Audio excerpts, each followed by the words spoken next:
Good evening and welcome to this month's Science Cafe and the last one of this semester. My name is Kevin McCall and I'm Dean of the College of Science and Mathematics, and I'm pleased to introduce our speaker tonight. Before I do so, a few ground rules. First, my apologies. It's a great turnout. For whatever reason, we're short a few more chairs than we would normally have. So as I suggested to a couple of individuals in the back, pretend it's a cocktail party. Get a Coke, get a glass of wine, mill around, loosen your legs up, and if you need to leave because it's tiresome standing, feel free. In fact, generally, coming and going at a science cafe is acceptable. If you need to get another drink or another pop, do so. If you need to use the bathroom, please do so. They're right down the hall. And also for any of you who want to leave, take your coats off, there's hangers right out in the hall. Science cafes are not meant to be exclusively one-way conversations, so when you have questions, please ask them. The speaker will control those a little bit. Occasionally people get carried away, so if at some point he says, I need to move on, allow him to do so. But we really do want it to be two-way communication. And just as a precursor, we'll continue our science cafes next year. They're the second Tuesday, and we will begin in January of next year. So let me introduce Gregory Cook to you. Greg graduated from Olivet College in Michigan. For those of you who don't know where Olivet is, it's close to Charlotte, Michigan. Charlotte, excuse me. Which is close to Battle Creek, Michigan, which ain't that far from Lansing. So if you know those, then you have a good idea. Greg went on to do his graduate work at Michigan State University, and then using a National Institutes of Health postdoctoral grant, he attended Stanford to do his postdoc work. We were fortunate to grab him as an assistant professor at North Dakota State University. We've had him with us ever since, where he's moved through the ranks from associate to full professor, and a couple of years ago was named chair of the Department of Chemistry and Biochemistry at NDSU. I'm delighted that he's going to share his expertise about winemaking with us tonight. So please welcome Gregory Cook.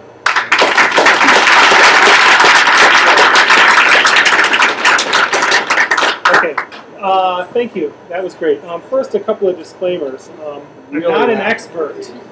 I've never made commercial wines. We do have a commercial winemaker back there. Maybe we'll pick his brains a little bit later. This isn't the most controversial science cafe. I'm not talking about global warming, although global warming affects wine production, I will say. But I'm fortunate because I get to talk about something I kind of love. And if those of you who know me know that I've been passionate about wine for a long time. As a matter of fact, I started reading about wine making back when I was in high school. And it was the process of it. Not that I wanted to drink wine back then because it tasted terrible. But it was the process of making wine that interested me. And it was decades before I actually started making wine. But I have to say I am now a home winemaker. And so I do have some experience in making wine. This actually happens to be my 2003 batch of North Dakota choke cherry wine that I made. I think Rod has tasted that. So I've been interested in making wine, and then in 2004, a group of us got together and established a chapter of the American Wine Society here in Fargo. If you're interested at all, we have monthly wine tastings on the second Saturday of the month. You can go to this website to get more information about that. We'll be meeting in January to figure out our 2012 schedule, so that's where we can really learn together about nuances of wine tasting and wine appreciation. But I'm here to talk about chemistry since I'm an organic chemist. I don't do chemistry in wine, but I've been fascinated by the chemistry of wine, and wine is a very complex subject. There's 20,000 different chemicals in wine at least, and to sort all that out and what really goes towards the colors and the flavors and the aromas, it's a really complicated business. But what I hope to do is share with you a little bit of what has been learned in this regard, talk a little bit about wine and health, and that is maybe a little bit of a controversial subject. Maybe we can get some back and forth on that, definitely. But I should ask you, do you drink wine? I see some glasses out there. How many people drink wine? Raise your hands. Quite a number. How many people drink wine on a weekly basis? Okay. How many people drink wine every day? There's a few of you. Okay, so then the next question is, why do you drink wine? Addictive. Pleasure, addictive, taste.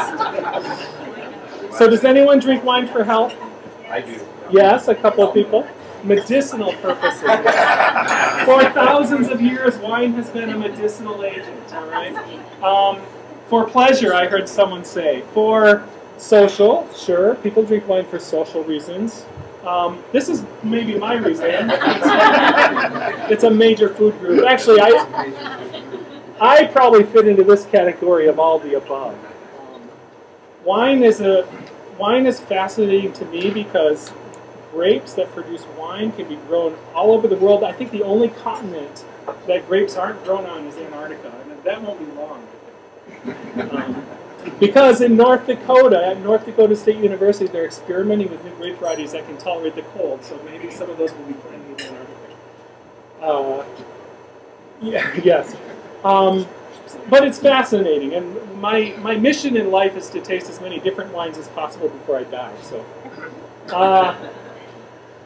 of course, some of you said you drink wine, but if we look at the global statistics on wine consumption, we should ask the question, who is drinking wine? Who's drinking the most wine, right? So in the United States, this is data from 2009 on annual wine consumption. You can find this information at thewineinstitute.org. The United States consumed about 9 liters of wine per capita per year in that year. And so the question is 9 liters of wine a lot? Who thinks that's a lot? Yes, Samir thinks that's a lot. That is way too much for you, Samir. France. Of course, we always think of France as the wine-drinking capital of the world, right? In France, they consume about 45 liters of wine per person per year. That's 5 times U.S. consumption, but it's not the highest in the world. Any guesses on where the highest consumption of wine is in the world? Russia. Italy. Italy, and no, not America. Russia. Russia. Germany. Germany. No. Chile. It's the Vatican. The Vatican City.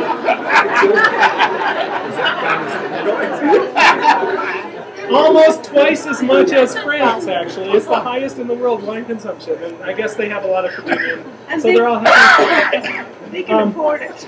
And if you look at the U.S. consumption, all of these places actually consume more than the United States. Okay, and we're not lowest on the list. There's certainly a lot of places that consume less, but there are a lot of places that consume more, and particularly Canada. Canada, they drink more wine in Canada than we do in the U.S. Iceland, Macau, the Faroe Islands even edges us out in per capita wine consumption. I mean, what's up with that? We got to work a little harder here.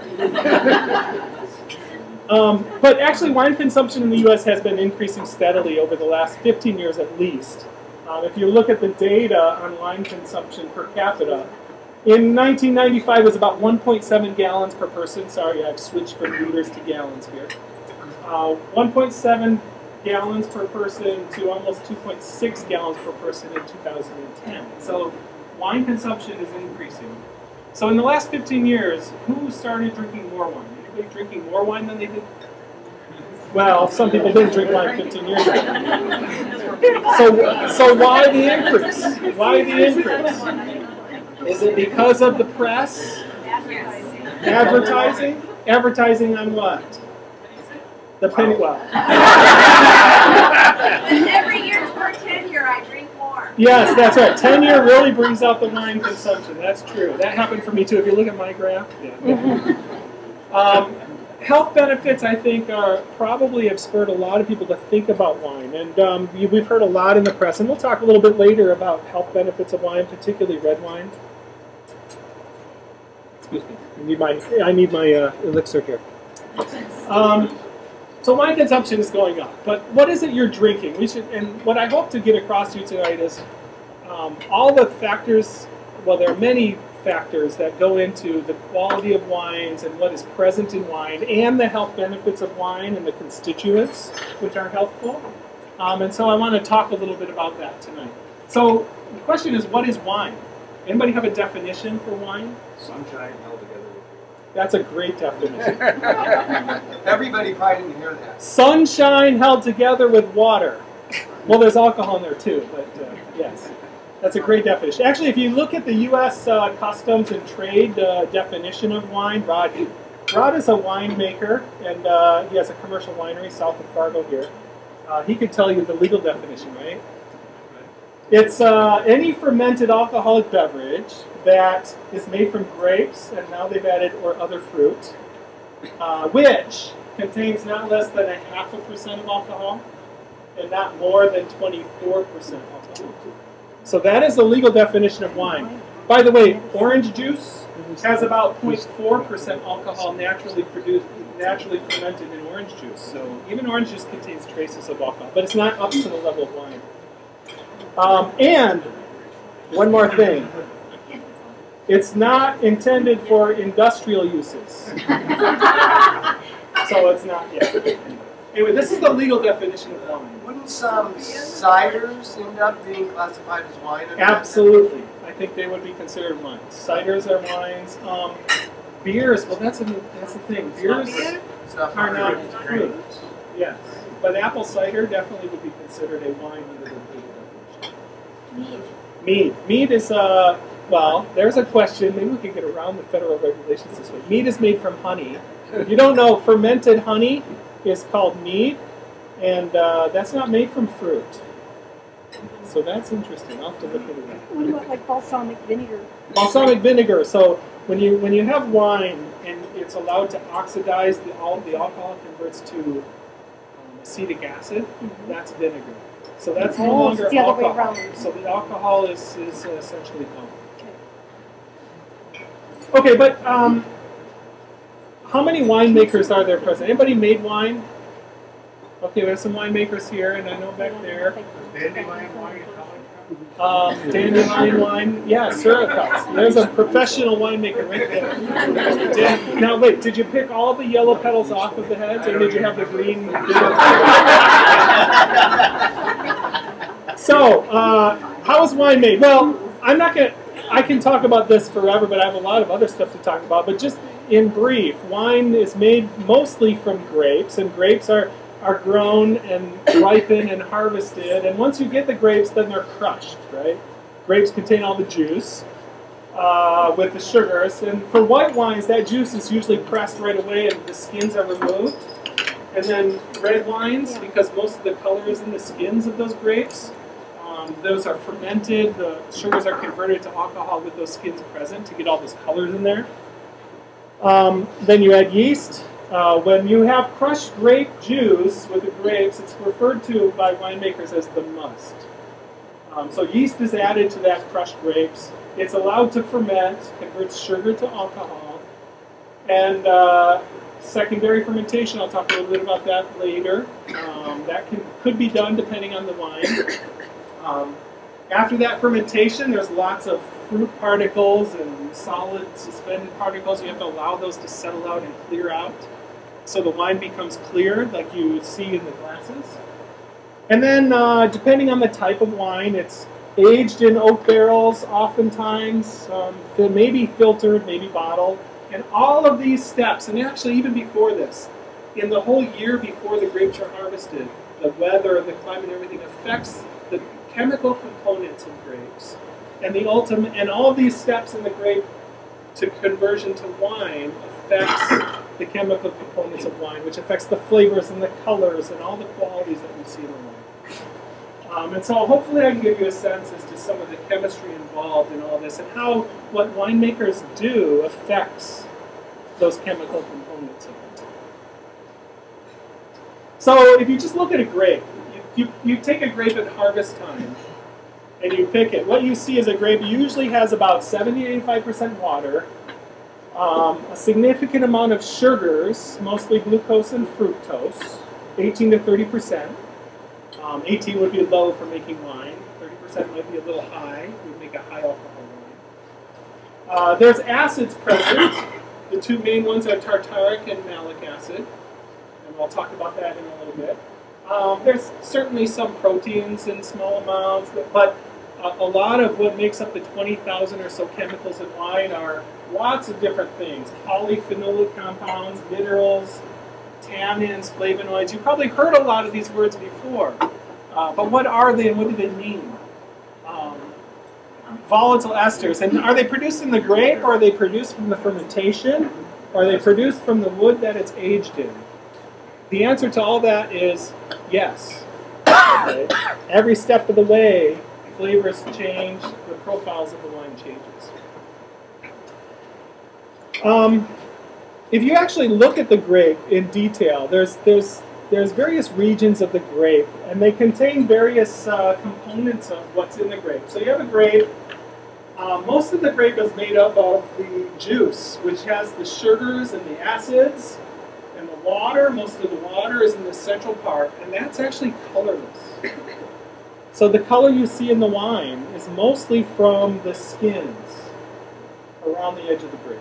As a matter of fact, if you take a red grape and you just crush it and press it right away, you might not get any color into that wine at all. You can make a white wine from a red grape if you just press it and don't allow any skin contact.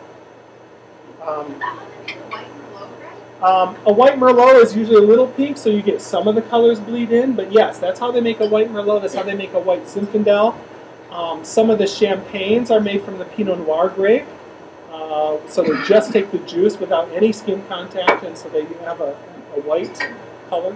So would it taste like a white wine or a red wine? It would taste like a white wine, because a lot of the tannins and some of the flavor components and astringency comes from the skins and the seeds and the stems.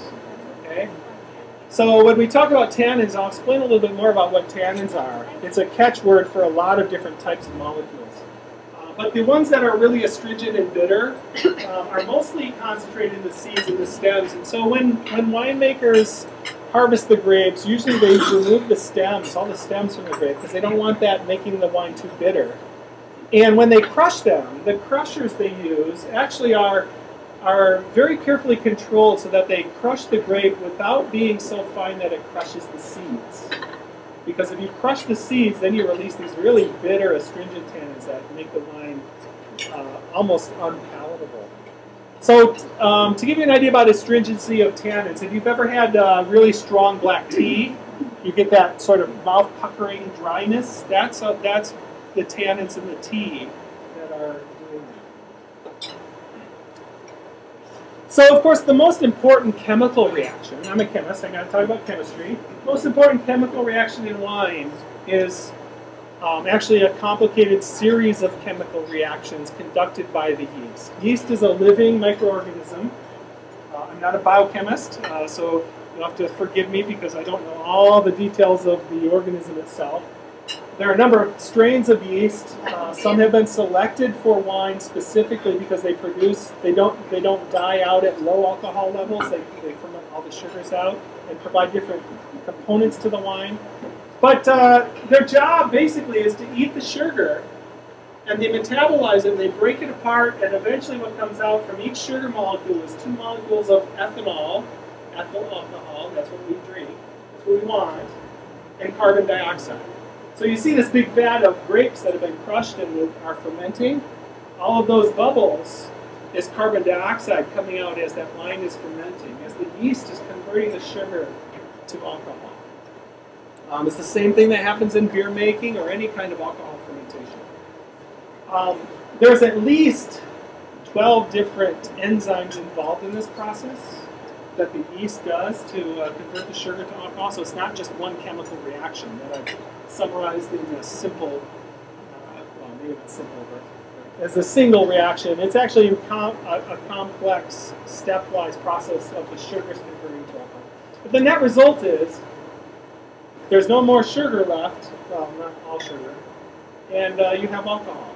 And so then, once all the sugar is consumed by the yeast will die and fall out, and you're left with an alcoholic beverage. It's that simple, actually. And I think the first wines that were made probably were done by accident. You know, they had grapes, and they left them too long in their skins or whatever, and the natural yeast fermented those sugars, and they drank it, and they said, oh, this is good. I mean, come on. Question over here, Greg. What? Yeah? Oh, I'm sorry, I don't mean to interrupt. No problem. You're supposed to interrupt. Okay, and I don't apologize. Yes, It's been burning ever since someone mentioned about the white Merlot versus the red. Are you going to discuss at some point like why it's called a Merlot if the taste tastes like a white wine, or if it's a region or a grape? So, yes, so Merlot is a specific type of grape, Okay. of a grape in the vinifera class of grapes. Yes, so Merlot is the grape variety that's used. So Greg, can I ask a question? Yep. So do the yeast die because they don't have sugar anymore? Do they die because of the high alcohol? The question is, do the yeast die because there's no more sugar, or because of the high alcohol content? And the answer is yes. It depends on the yeast. So, but for most grape wines, the alcohol doesn't get high enough to kill the type of yeast they're using. So it usually is when the sugars run out, they will die. But yes, yeast can only tolerate a certain level of alcohol as well. So if there is too much sugar, the yeast will die and stop fermenting before the sugar's all gone. So then you end up with a sweeter wine. Yes? Is the yeast strained off then? So what happens as the yeasts die, they will settle down to the bottom, and then the clear wine is racked off the top or siphoned off the top of that. So the yeasts will eventually settle out. By the way, when the dead yeasts settle down to the bottom of the fermenting vessel, in winemaking terms, those are called the lees. So you might have heard about some Chardonnays being aged on the lees, called sur-lie aging. So those dead yeasts sometimes can impart some beneficial flavors to the wine. First documented year. Well, I know there's evidence at least more than 2000 BC of winemaking. And I was going to look this up before I came, and I'm sorry I didn't. A long time ago. And it's thought to be in the Middle East where grape fermentation started. So. Okay. Well, since the chemistry of making the alcohol is so dependent on the sugars, we should talk a little bit about the sugars. And winemakers use this term called Brix. And Brix is just a fancy word for the same thing as the percent concentration of sugar. So one degree Brix equals 1% sugar in that solution. Usually grapes, when they're harvested, are over 20 Brix, 24 Brix, 25 Brix. That will lead to an alcohol content after fermentation of about, 25 will lead to 12%, 13%. So each percent of sugar molecule will make about 0.55% by volume of ethanol. So you have 25% sugar, you'll get about 13% alcohol in the finished wine. And that's 13, 14% is what's coming out of California now, some a little higher. And it's two sugars which are the main sugars in grapes. Two sugars which I've drawn the chemical structures. I put chemical structures on here all along the talk for your information. If you don't understand them, it's okay. But I'll talk about the names too. So two sugars, glucose and fructose, are common in grapes. Both of them can be fermented by the yeasts to produce alcohol. Here are the structures for those sugars. But those aren't necessarily the only sugars, but those are the main sugars. Those are the ones that are converted to alcohol. In some grape varieties, and depending on how it's grown, how the grapes are grown and the climate that year, there are what we call non-fermentable sugars. These are sugars that the yeast don't touch. They don't eat them because they're missing something like that glucose or fructose has. For example, arabinose and xylose only have 5 carbons in them, as opposed to glucose and fructose, which have 6 carbons. So yeast don't like them; they spit them out. No, yeast can't think, so they won't spit them out. Rhamnose has missing a hydroxyl group, and so the enzymes that are in the yeast that digest or metabolize those sugars can't act on these. So actually these sugars end up being present in the end. So if you have a wine, even though the yeast has fermented all the glucose and fructose out, it could still taste a little sweet because of the presence of some of these non-fermentable sugars. Yes. So do all of these various sugars taste the same? No, they all have different varying levels of sweetness. So I don't know about these, but I believe they might taste a little less sweet than some of the others. They're usually in very low amounts, so 0.1% in dry red wines maybe is the max for these non-fermentable sugars. But the glucose and fructose, the fermentable sugars which lead to the production of the alcohol, which is of course the key thing for the trade of wine, vary as the grapes ripen. So early on, glucose is the primary sugar in the grapes, and as they approach harvest time, there's about an equal amount of both glucose and fructose. And even those two sugars don't taste the same to us. Fructose tastes about twice as sweet as glucose does to our taste buds. And glucose, the yeasts prefer glucose over fructose. So what the yeast will do is metabolize the glucose before it starts metabolizing a significant amount of the fructose. This is important for wines which are, you might have seen on labels, late harvest wines, or some of these ice wines or dessert wines which have been very concentrated and left on the vines for a long time. As the grapes ripen past their typical harvest times, the glucose actually declines and fructose increases. And so what happens is you end up with a higher sugar and end up with less from a little bit harder to ferment fructose, which might not all get fermented. And so you end up with sweeter wines at the end. And so that the time of picking the grape is actually critical in that. The people who grow the grapes for winemaking are testing, when it comes near harvest time, the level of sugars and acids in the wine to find the right balance for the picking. I'm going to talk about acids in a minute. So sugars are fermented into the alcohol. What about the color? You have a glass of red wine. I see a lot of red wine out there. Red wine is red. But not all wines are red, right? We have white wines as well. White wines tend to be lighter colored, obviously, gold, yellow colors, straw colors. Generally, if it's younger, for white wines, they're sort of green, straw, gold colors. For red wines, they're usually a little more purple and ruby red. As wines age, the coloring components in them darken, and they pick up more brown colors. And so if you see old wines, actually if you hold your glass sort of on an angle and look at the edge, here's a nice ruby red, sort of deep red color. But if it's showing some age and oxidation, you'll start to see brown tinges on that edge. So yes, well, the colors themselves don't affect the taste, but the age of wine can change. Flavor profiles change as wine ages as well. Yes? Since you can make a white wine from a recipe, Yep. should your graphic then put it down so you know white wine colors and then using red wine colors, or are they really separate? Well, I would say most white wines are made from grapes that don't have red skins. So they usually have green or golden colored skins. There's a slightly different, there's a yellowish color pigment which leads to some of the white wine grape skins as well.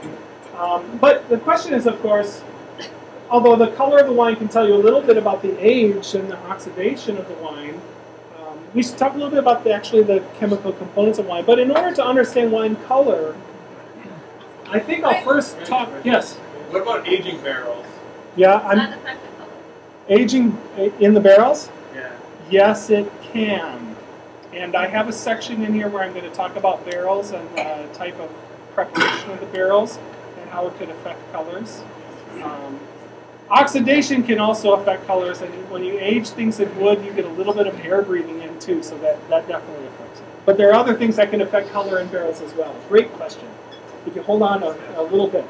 Are you going to talk more about oxidation? Yes, I can talk a little about this.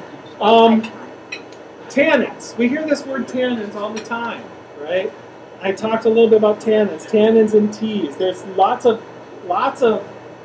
fruits and vegetables produce tannins. So what are tannins?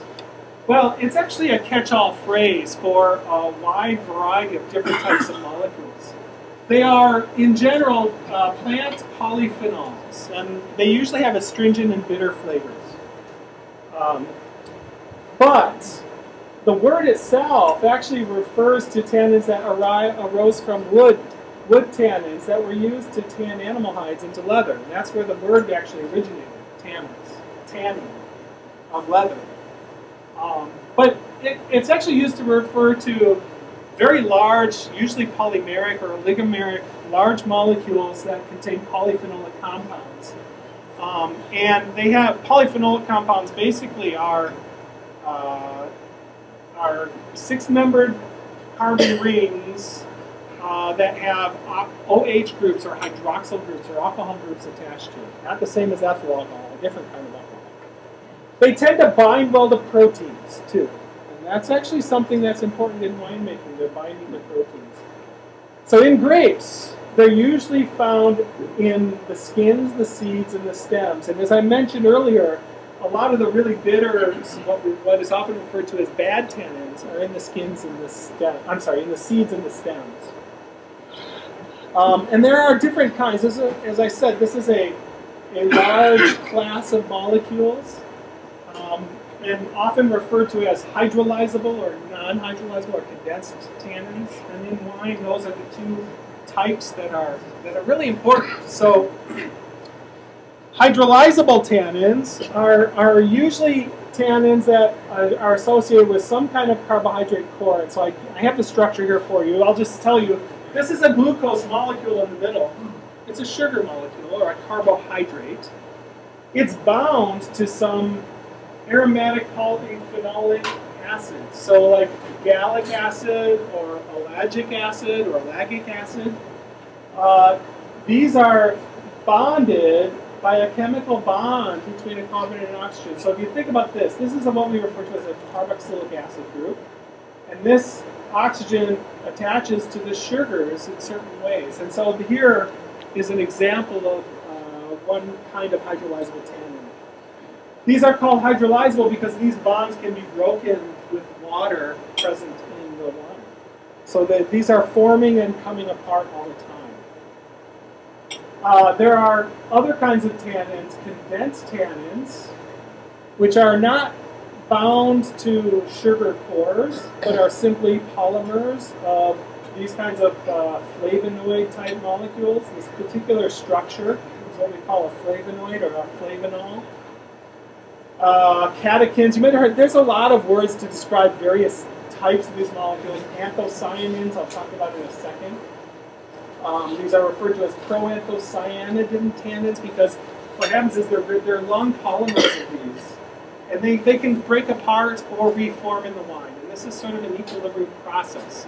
As wine ages, they tend to condense and polymerize out and become less astringent. So the shorter, smaller molecules or polymers of these taste more astringent to us. As they become larger, they become more mellow and taste more pleasant to us. So that's why as wine ages, these types of molecules present tend to polymerize together and mellow the wine. Air and oxygen and oxidation can also cause these things to polymerize and mellow. So, but back to, well, I guess I should mention also, there are a number of things that these types of tannins impart to wines. Part of them are involved in the colors of wines. Part of them are involved in flavors as astringency. Some of them help the wine to age. They are antioxidants, and so if oxygen comes in, they react with oxygen instead of oxygen harming other aspects of the wine. They bind to proteins, and so sometimes when wine is made, the wine is cloudy or hazy because of protein complexes, and if you add other proteins to it, it tends to make larger protein bundles that are able to settle out or precipitate out of the wine. So home winemakers, these have been tricks for a long time in winemaking. They add gelatin or egg whites to wine and whisk it up, and then those proteins will settle out with some of the tannins. You can actually reduce some of the tannin component if it's too astringent by this, what we refer to as fining of wines. So it's a winemaking trick. But these anthocyanins, these are the coloring components. And so you have this deep red wine. Yeah. Yes, shout. I'm sorry, I can't shout. Oftentimes, well, sometimes I get headaches from drinking lemon. Yes. And somebody said it was from the tannins. When I went over to Germany, I could drink red all I wanted and never get a headache. And they said because they had less tannins. So the question was about headaches and wine, and I'm actually have some slides about that later. But headaches and wine, it's important because many things can cause headaches from wine. And so the question is, what is it that does it? It could be poor winemaking because if it's oxidized and there's acetaldehyde, that can cause headaches. Histamines can cause headaches. If you are one of the 0.01% who's allergic to sulfites, that can cause headaches. But all wine has sulfites, so that's usually not the case if you can drink one wine and not another. But I never get it from You never get it from white. So yes, there are more histamines that are produced in red wines than in white wines, and so that could be. And that could also be dependent on the grape, how it was fermented, and the particular yeast strain. So it's not unreasonable that one red wine might cause headaches in one wine. Too much drinking, yes. So you mentioned that the whites are also the whole wine making. Yep. Commercial producers of wine use those drinks. I don't think egg whites are allowed to be used in commercial winemaking because of the raw egg whites are not. You have to be worried about salmonella and other things. Although salmonella won't live in wine, by the way. Do they do an equivalent treatment? What do they do, Rod? I don't even know. We don't use egg whites here for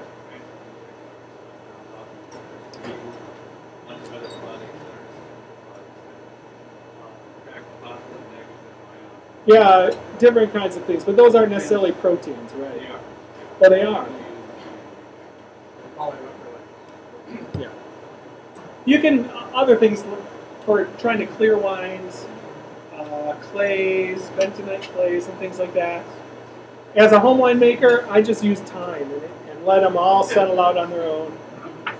Commercial winemakers sometimes have to get product out the door to stay in business, and I can understand some of the filtering. Some of them are, yes. Not all, but yes.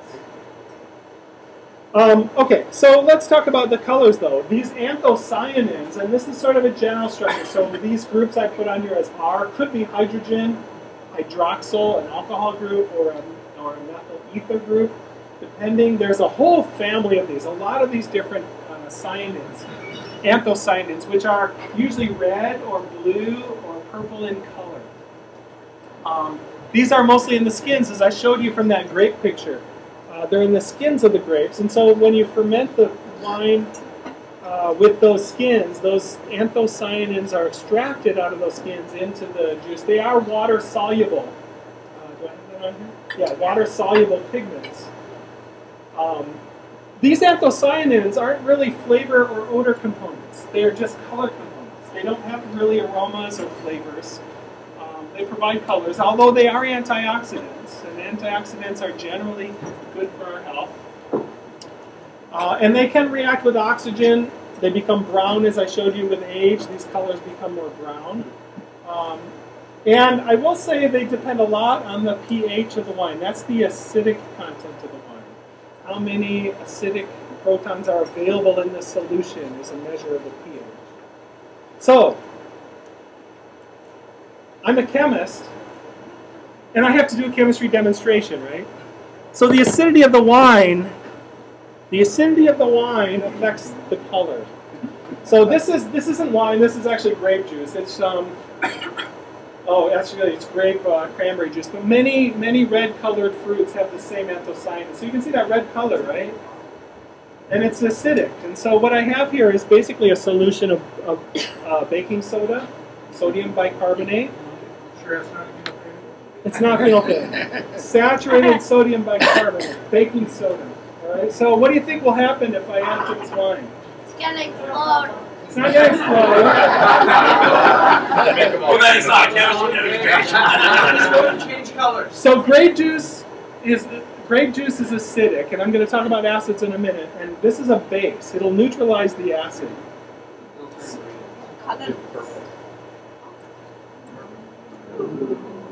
Can you see that? That's a little red. It's purple.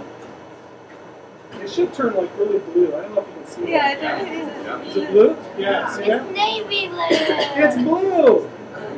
Because those anthocyanins are positively charged, and by adding a base, we've neutralized that plus charge. And so for color, this isn't my talk, but for colored compounds, it's absorbing some wavelengths of light depending on the chemical structure. So we've changed the chemical structure and changed the wavelength of light it's absorbing. So it changes to a different color. So if it's purple, more purple colored, maybe there's a mixture of blue and red in there. If you neutralize all the acid, these things turn blue. So, chemistry demonstration. I had to do it. Change it back. You need acid. I didn't bring any acid with me, sorry. I don't recommend adding baking soda to your wine. It'll taste awful. So, Greg, did you ever watch Mr. Wizard? Yes. He probably didn't. Mr. Wizard. He probably did. So you can do that with any grape juice. Actually, that's grape cranberry juice. So these anthocyanins are present in a lot of different red-colored fruits. Quercetin is another flavanol type molecule, which does also have color. It's yellow colored, and this is produced in the skins of grapes. And depending on how the grapes were grown and how much the vines have been pruned, you get varying levels of this particular molecule. Because what happens is that the amount of quercetin increases as the sun hits the skin of the grapes.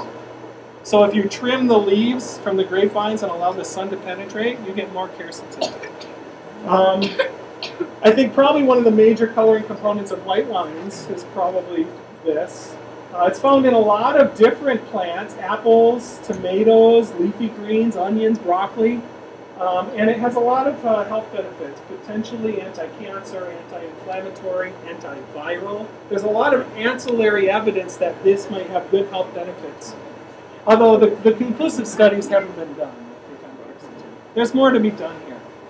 Is that for antioxidant activity? Antioxidant activity, presumably, yeah. It's always hard to describe particular biochemical function with what about flavors and aromas? Of course, that's why I drink wine. Flavors and aromas. That's why every wine is different, right? If you have been around wine tasting, you might have seen this. This is the aroma wheel. Actually, the flavors and aromas of wine, I mean, if you think about it, our taste buds can only really sense 5 things, right? Bitter, salty, sweet, acid, sour, and now umami, which is the Asian sort of savory. Yes.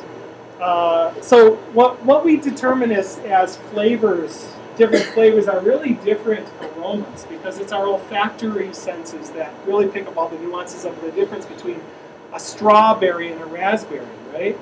So there's many, many, many hundreds, thousands, probably tens of thousands of compounds which affect those aromas and flavors.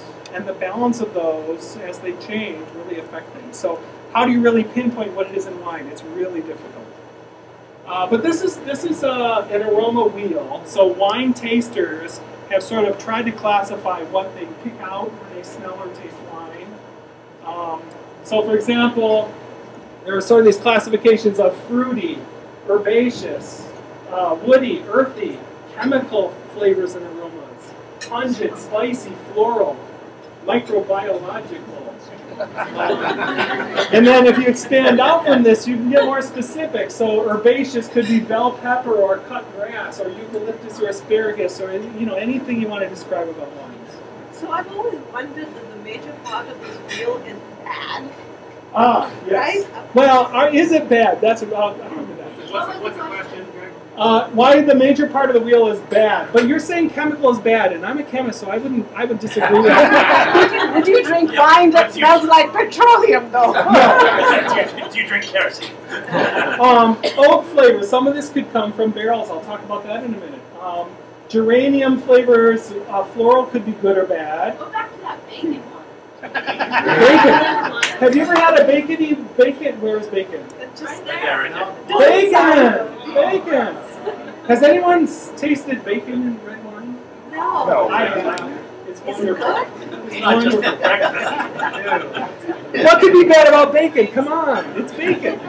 Dessert wines and breakfast. Chemical, yeah. So why is chemical? Well, actually, chemical is usually associated with negative, and so there are a lot of flaws with wine, which is often caused by the winemaker. Which is often caused by the winemaker. Pungent smells, sulfury smells, wet dog, skunky, cabbage or rotten cabbage, hydrogen sulfide, natural gas. Those are flaws. Diesel, kerosene.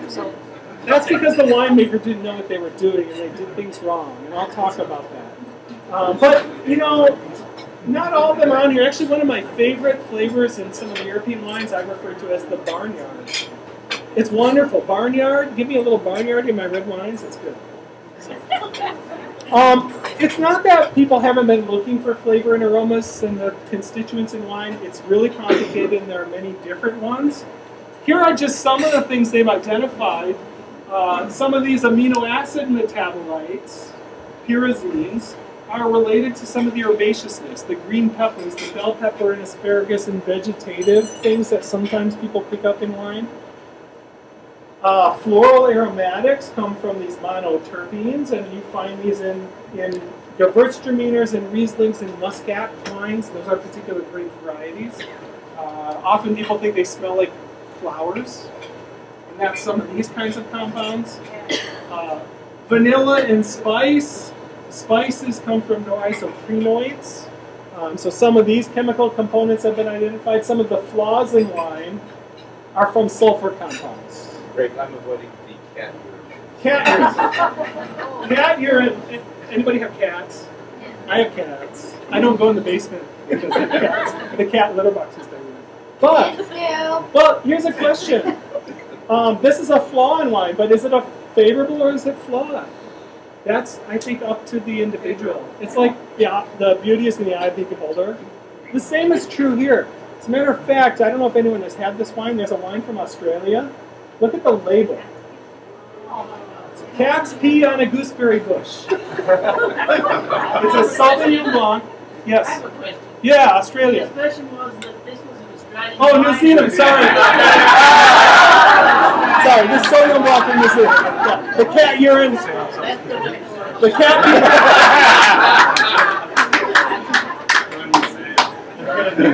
Leave it to an Aussie to catch me in my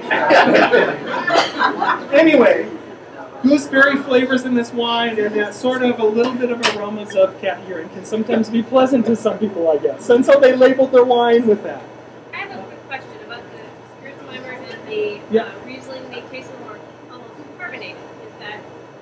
Carbonation would be any carbon dioxide that's still dissolved in the wine, and so it depends on when they bottled it for all the carbon dioxide was dissipated from the wine. Do they tend to be more that way?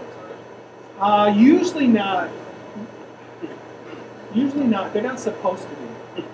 There are some wines from Portugal, Vino Veritas, which have a little bit of spritz and a little bit of carbonation in them, as opposed to, and then of course those champagnes and wines. But generally not. Yeah. So when you're making champagne or something like that, when you make beers, you ferment the wort and then you add dextrose. Right. And remaining yeast can. So you can ferment more and produce carbon dioxide in a sealed container. Yes, that produces the carbon dioxide dissolved in the So solution. is that champagne? Yes. Same thing.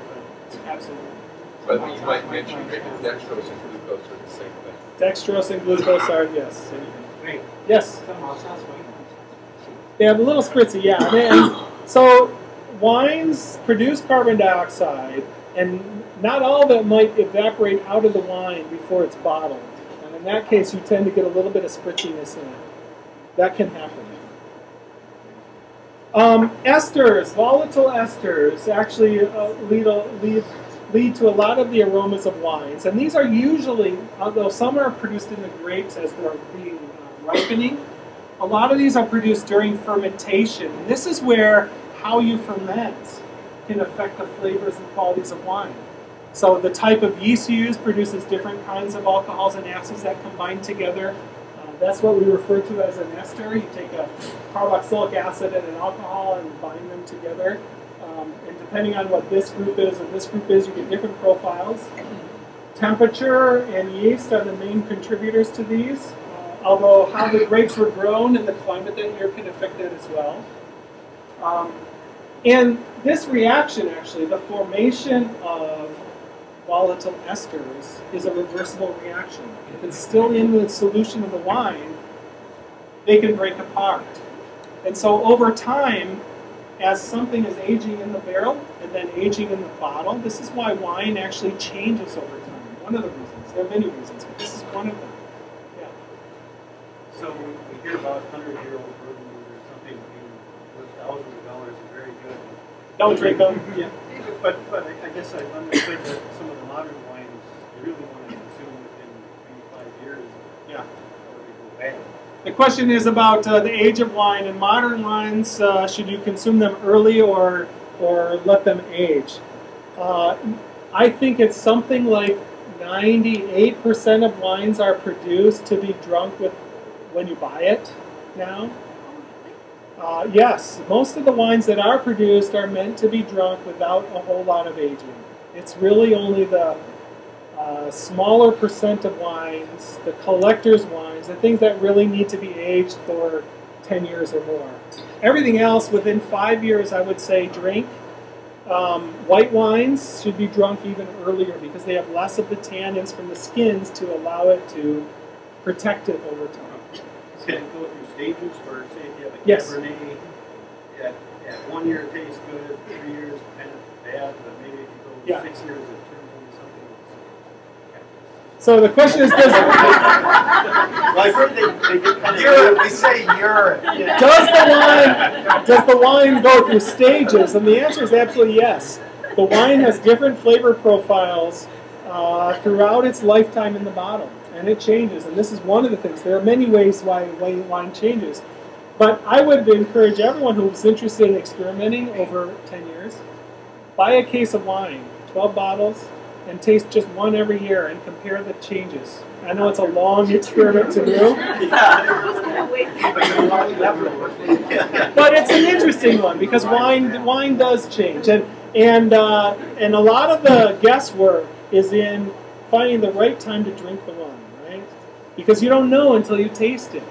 So if you have one bottle, you don't know when to open it. So, Greg, Yeah. like, let's say you go to a winery and you taste the wine, and the winemaker says, right now, but we suggest you let it age X amount of years. What are they making that recommendation based on? If you're talking to the person who made the wine, I would probably trust their knowledge because they have experience to know based on the flavor profiles and the tannins and how the wine is tasting. If they have enough experience, they can estimate, how that might change over time. But it's not guaranteed. Absolutely not guaranteed. Tannins, if they're really high in tannic, you really want to leave them for a while and let those tannins polymerize and soften. Greg, what gives Retsina its unique? You would bring up Retsina. Does everyone know what Retsina is? It's a wine produced in Greece.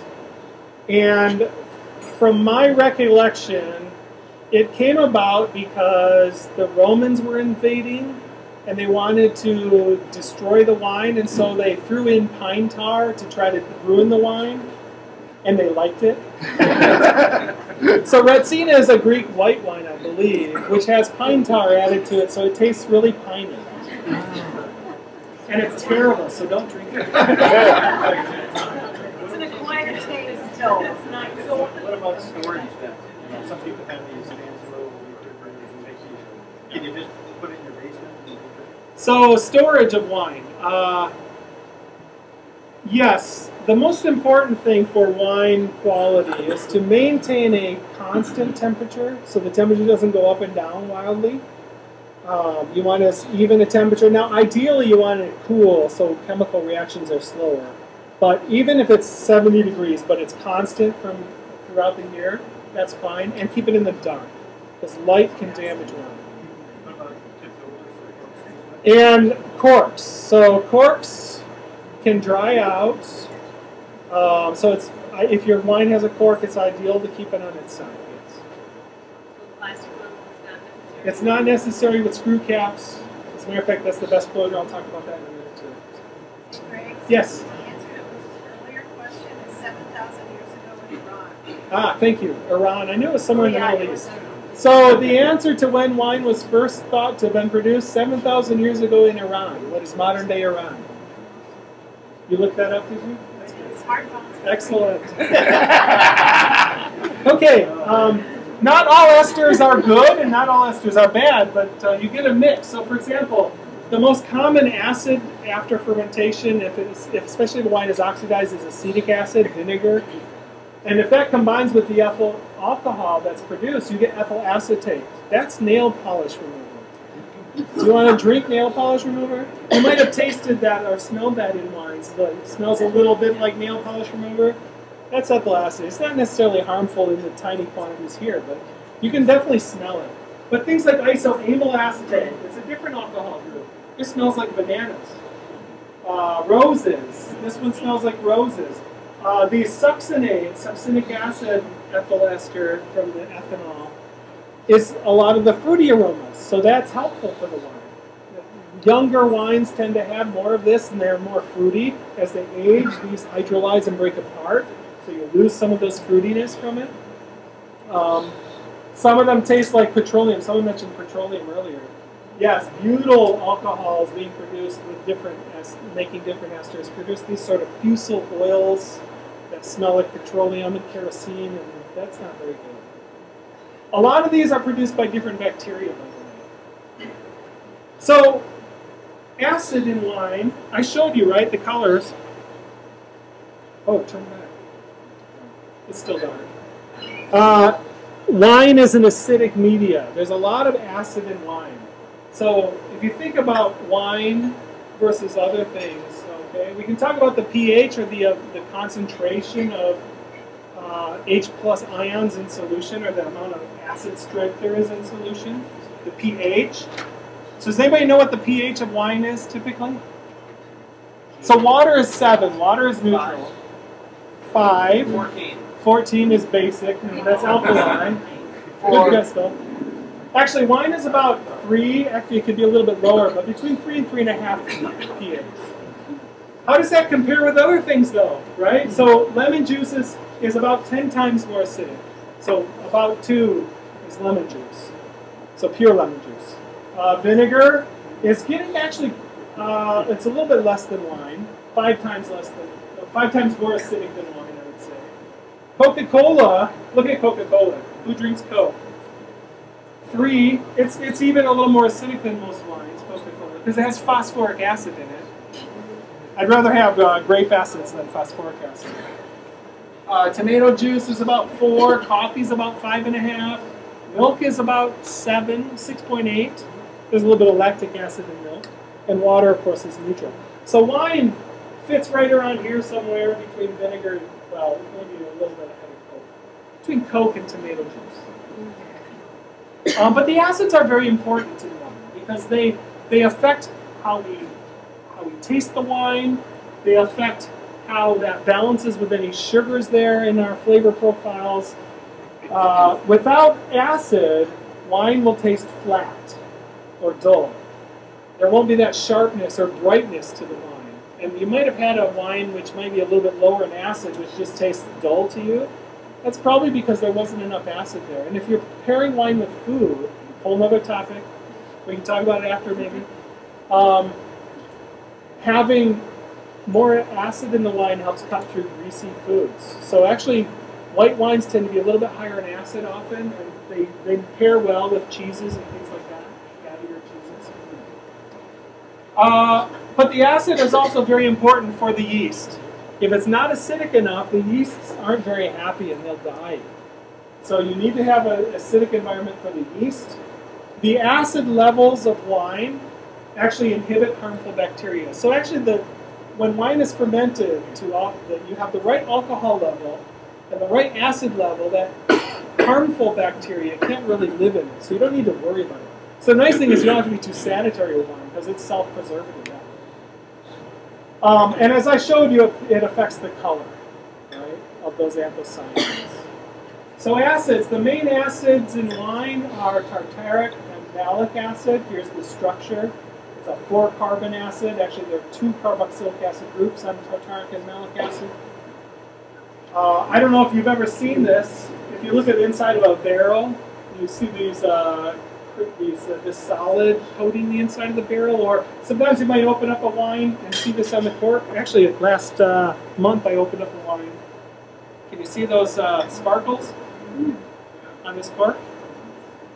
They're actually referred to as wine diamonds, and those are crystallized salts of tartaric acid. They're not harmful. They don't really taste too much. If they're in your wine, you might get a little bit of grittiness in your glass. That's okay. It doesn't harm the wine. Tartaric acid is present in the wine. As a matter of fact, those crystals are actually the potassium salt, which is better known to you probably as cream of tartar. It's used in cooking. You buy it in the spice aisle, right? Cream of tartar. It provides a little bit of acidity. And that came about because lots of it is produced in winemaking. It settles out in barrels and everything else. There is another acid which sometimes is found in wine, but usually for the wrong reasons. Citric acid is an acid which is found mostly in citrus fruits, hence citric acid. Sometimes winemakers will add it to try to increase the acidity of grape juice that doesn't have enough acid, but it's absolutely the wrong acid to add for some other reasons because it can lead to bad flavors later. Malolactic fermentation. I mentioned earlier that sometimes wines are put through what's called secondary fermentation. This is a process which is done by a bacteria, not a yeast, actually a group of types of bacteria, which is referred to as lactic acid bacteria. They eat malic acid, which is usually found in green apples. It's the predominant acid found in apples, and converts it into lactic acid. So it essentially chops off one of these acid groups. There are 2 of them on this molecule. It chops it off, and this has profound effects on the flavor and properties of the wine because, for one thing, it reduces the total acid in the wine because you're losing one acid group. But another thing is it changes the flavor because malic acid is quite acidic, quite sharp tasting. As you bite into a green apple, if you know what I mean, you bite into that green apple, it's quite tart and sharp. That's the best way to describe it. Lactic acid is, of course, the acid found in milk products, cheeses, and things. So you get this rich, luxurious, viscous, buttery taste. So Chardonnays, they often refer to qualities of Chardonnays, buttery Chardonnay, right? That's because they exposed it to this bacteria that convert the malic acid to lactic acid. Chardonnays is one of the few white wines that is allowed to undergo ML fermentation. Some cheeses are often described as being very sharp. Do those have malic acid present in them, or is that still all lactic acid? No, it doesn't necessarily have to be malic acid. It could be the total amount of acid could be high. That would also lead to some sharpness, so it's hard to say exactly. Almost all red wines, and for the whites, Chardonnay grapes, are put through malolactic fermentation. Many other white wines are not because you want that bright acidity to be there. It does make the wine, some of the qualities of the wine, gives it a better silky feel in your mouth, and that's why one of the qualities helps. Yes. So I can't usually tell any of these flavors in a wine, but one thing I can tell is whether the taste disappears rapidly or stays around for a while. And I don't like when it disappears rapidly for some reason, but is that related to the acidity? That could be, yes. Do you know what I'm talking about? Yes, those lingering flavors that just resonate in your mouth. Yeah. Or else love that. Don't you love that?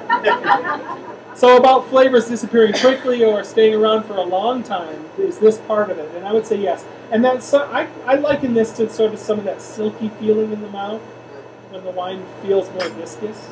I think this might be part of it. Malolactic fermentation can be a problem, though, if the winemaker isn't careful, right? Because this bacteria and yeasts and other kinds of bacteria can do a lot of different things to the components in the wine. So they don't just eat sugar, and they don't just eat malic acid, they eat a lot of things in there.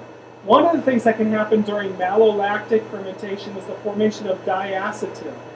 This is actually a problem when winemakers try to boost acidity by adding citric acid. Because if they add citric acid and then expose it to lactic bacteria, you form diacetyl, which is actually a flaw in the wine. You get this sort of buttery popcorn smells. I mean, these sound a little nice, but not necessarily in a nice crisp white wine that you want, or something like that. So diacetyl can also cause headaches. That's one of the things which can cause headaches. So that's a flaw, and other things as well. There are some other acids present. I mentioned acetic acid. This is the 2-carbon acid, which is basically the oxidation of the ethanol to acetic acid. One of the things in winemaking is keeping away exposure from oxygen. After that initial vigorous fermentation, you've got to keep it away from oxygen. So one of the reasons is because there's a bacteria floating around called Acetobacter bacteria, which can convert the ethanol to acetic acid or vinegar in the presence of air. This is how actually wine vinegars and all balsamic vinegar is made. They have this bacteria present, and they expose it to the air. They keep it open to the air, and so this ethanol oxidizes to acetic acid. And that's good if you want to make vinegar. It's not necessarily good if you want to drink vinegar. Other things, bacteria can produce longer chain acids. Butyric acid is what's found in rancid milk products. So, smell that rotten milk or the rancid butter. So, Greg, yeah. Is there a lot of waste in making wine, or do they take out wine and then maybe from the other product that doesn't qualify as good wine, make something else like vinegar or something else? Did everyone hear that? Do we waste a lot of wine? I don't think they waste too much. I think the modern methods for winemaking controls these things, hopefully, so there shouldn't be this waste. But they don't have other byproducts. No, I think the people who produce wine vinegar are making those specifically for making vinegars. Sorbic acid is something that's sometimes added to wines as a preservative, because what it does is it prevents yeast from reproducing. So if you have sugar left in your wine and you want the wine sweet, but you don't want any yeast to ferment it, because you can't put that in the bottle and seal it, because if you ferment it, you produce CO2 and then the bottles explode. That's good, right? That's good, yes. If you want to make champagne, maybe. So sorbic acid inhibits yeast reproduction. But the problem is, if you use this in too high amounts, people can detect it as an off flavor itself. But the lactic acid bacteria actually acts on this as well and produces things which smell like geraniums. And that's a bad smell and flavor in wine. So if you take geranium leaves and crush them and smell them, do you want that in your wine? It can really be really off-putting when combined with the wine flavor. So that's a flaw in wine. Oops, what did I do? Succinic acid, that's a good thing. That can be produced to produce some of the fruity aromas, as I said, some of those esters. So there are a few other, in very small quantities, types of acids that get produced in wine during the fermentation and wine aging. This is another question. Someone brought this up before about the barrels. Okay, we often age wine in oak barrels, and not just because they're good vessels, but they impart qualities to the wine that you wouldn't get otherwise. One of them is that the wood breathes. So you get a little bit of oxidation. And I think a barrel typically holds 55 gallons. And you lose, I don't remember how much you lose, 5 or 6 gallons evaporate out during the aging process. That's called the angel's share. Barrels are made mostly from French oak and American oak, and they impart different flavors. Based on how they're produced mostly. Most of the American oak actually comes from Missouri. American oak provides more vanilla flavors and more flavored lactones because of the way it's produced. It's soft. French oak is always split, so you get different flavor profiles. But then they're toasted, so that imparts flavors to the wine. They char the inside of the barrel, That changes the tannin profile. It softens tannins, but increases some of the smokiness, vanilla flavors, and that gets into the wine. And if you char it too much, it produces carbon, like charcoal, and that can reduce some of the color because that absorbs some of the color. What about these stainless steel barrels? Those don't impart any of that. No, right? Yeah. How does that affect the taste of the wine? Well, it basically takes all the things from the juice itself and the fermentation and nothing from wood. So all these vanilla flavors and smoky flavors wouldn't be there. So corks also has been a big problem in wine. But it's been used for closing up wine bottles for a long time. They're from trees, mostly from Portugal and Spain. You've heard of cork taint, right? Yeah. Cork taint. So I had the opportunity to taste a very old wine a few years ago. This is a 1964 Rioja. And the cork looked like that when they took the foil off.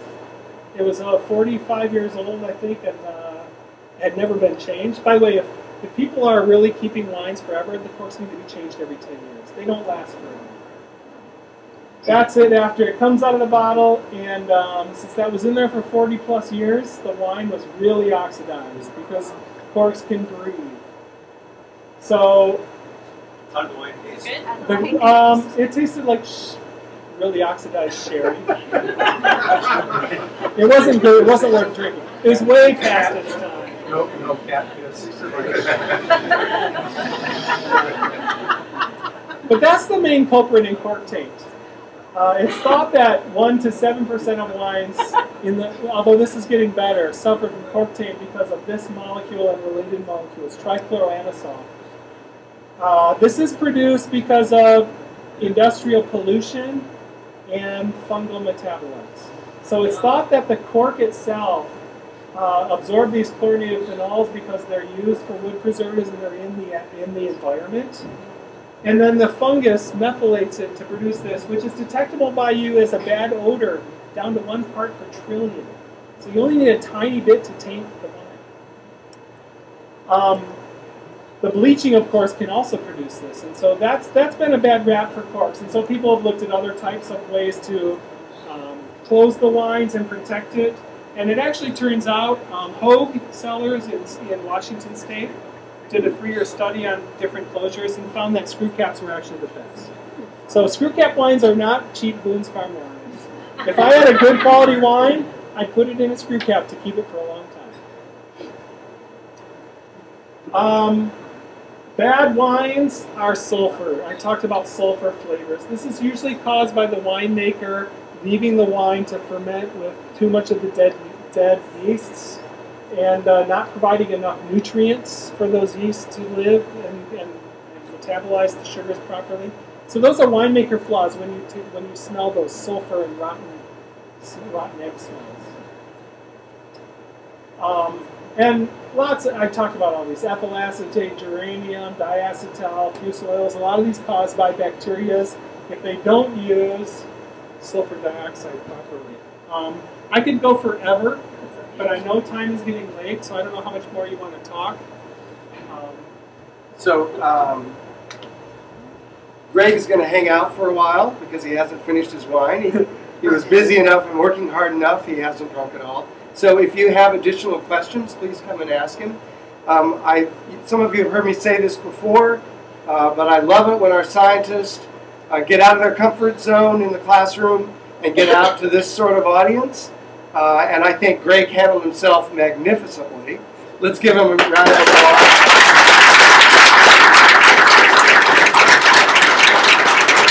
Usually at this time we give a gift certificate to the speaker, but the person who was supposed to buy that today was ill. So here's my wallet, Greg.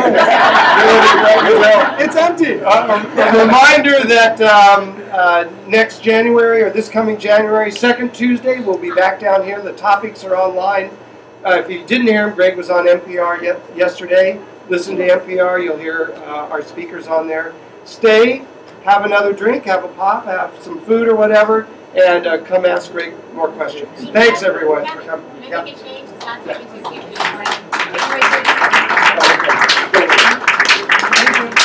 Yes.